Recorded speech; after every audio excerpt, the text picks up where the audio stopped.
ایک علاقے میں ایک حکیم صاحب رہتے تھے اور اس حکیم صاحب کا انداز یہ ہوتا تھا کہ جیسے ہی وہ اپنے دواخانہ جانے لگتے تو اپنی بیوی سے کہتے کہ آج کے دن تمہیں جو جو چیزیں درکار ہیں وہ ایک پرچے پر لکھ کر دے دو. اس کی اہلیہ وہ تمام چیزیں لکھ کر ان کو وہ چٹ تھما دیتی. وہ جاتے اور اپنے دواخانہ پر پہنچ کر جب وہ پرچہ سامنے رکھتے تو پھر ان کے سامنے ان کی قیمتوں کو لکھ دیتے اور ٹوٹل کرنے کے بعد وہ یہ کہتے یا اللہ میں ان اخراجات کی وجہ سے آج اس جگہ موجود ہوں اور تیری عبادت چھوڑ کر ہی اس لیے آیا ہوں کہ میرے گھر کے یہ اخراجات پورے ہوں اور جیسے یہ میری ضرورت پوری ہوگی میں اپنی اس دکان کو بند کر کے دوبارہ تیری عبادت میں مشغول ہونے کے لیے چلا جاؤں گا. یہ معاملہ اس کا چلتا رہا. ایک دن تو عجیب ہی معاملہ ہوا کہ جب دواخانہ پہنچے پرچے کو سامنے رکھا, چٹ کو دیکھتے جا رہے ہیں, کہیں دودھ اور چینی اور گھر کے دیگر ضروریات کا تذکرہ ہے, لیکن لکھتے لکھتے ان کی بیوی نے سب سے آخر میں لکھا کہ بیٹی کا جہیز کا سامان. یہ پڑھتے ہی وہ گویا کہ دن میں ہی انہیں تارے نظر آنے لگ گئے اور وہ کچھ کھو گئے کہ یہ کیسے ہوگا. لیکن سب قیمتوں کو وہ لکھتے لکھتے جب اس جملے پر پہنچے تو حکیم صاحب نے آگے تحریر کیا کہ یہ اللہ کے کام ہیں, اللہ ہی جانے.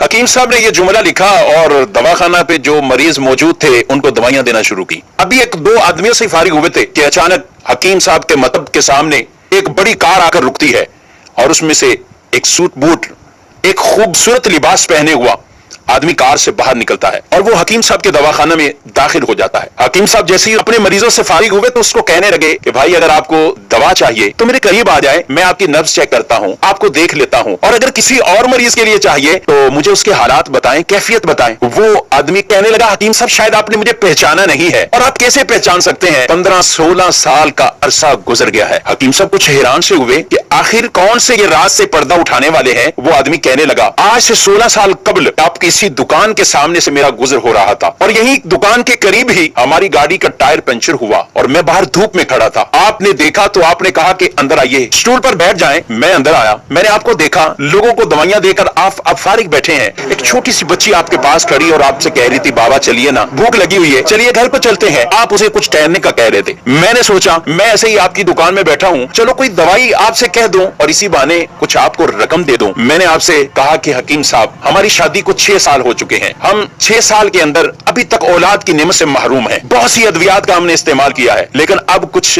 مایوسی سی ہو رہی ہے. آپ میری طرف متوجہ ہوئے اور آپ نے کہا بھائی اللہ کی رحمت سے نا امید نہیں ہونا چاہیے, اور دیکھو یہ دوائیاں جو کچھ بھی ہے جب اللہ چاہتا ہے تو ہی شفا ملتی ہے, جب اللہ کا حکم ہوتا ہے تو ان دوائیوں کے اندر وہ اثر آتا ہے. آپ یہ باتیں بھی کرتے جا رہے تھے اور کچھ دوائیوں کی پڑیاں بھی آپ باندھتے جا رہے تھے. آپ کی گفتگو ختم ہوئی تو آپ نے مجھے 2 طرح کی دوائیاں میرے کھانے کے لیے, گھر والوں کے لیے دوائی دی اور یہ دیتے ہوئے دعا بھی دی کہ اللہ نے چاہا تو اس میں اثر ہوگا اور آپ کو اللہ اولاد کی نعمت سے نوازے گا. میں نے کچھ پیسے نکالے, آپ سے پیسے پوچھے اور آپ کی طرف بڑھانے لگا تو آپ نے ایک جملہ کہا کہ نہ پیسے نہیں, آج کا کھاتا کلیئر ہو چکا ہے, آج کھاتا بند ہو چکا ہے. میں کچھ سمجھا نہیں. قریب ہی بیٹھے ایک آدمی نے کہا حکیم صاحب کی مراد یہ ہے کہ حکیم صاحب جب گھر سے آتے ہیں تو آتے ہی سامنے گھر کی ضروریات کی چٹ کو رکھتے ہیں, جتنے پیسوں کی ضرورت ہو تو پھر وہ کمانے کی صورت میں اپنی دکان کو بند کرتے ہیں اور گھر کو روانہ ہو جاتے ہیں. بڑے نیک سیرت حکیم ہیں اور اللہ کی عبادت میں مشغول ہو جاتے ہیں. میں کچھ حیران سا رہ گیا اور دل ہی دل میں شرمندہ ہو رہا تھا کہ میں کیسا انسان ہوں کہ سوچ رہا تھا کہ شاید یہ میرا بیٹھنا ان پر بوجھ لگ رہا ہے اور یہ کتنے عظیم اور نیک انسان ہیں. وہ شخص حکیم صاحب کی باتیں سن کر دل ہی دل میں کہہ رہا ہے کہ میرے شک شبے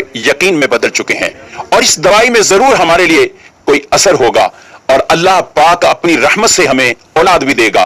گھر جاتے ہی اپنی اہلیہ سے, بیوی سے وہ آدمی پوری کہانی کو بیان کرتا ہے. اس کی بیوی نے اسے کہا کہ ضرور وہ اللہ کا کوئی نیک بندہ ہے, وہ نیک انسان ہے, اس کی دی ہوئی اس دوائی کے اندر ضرور ہمارے لیے اثر ہوگا.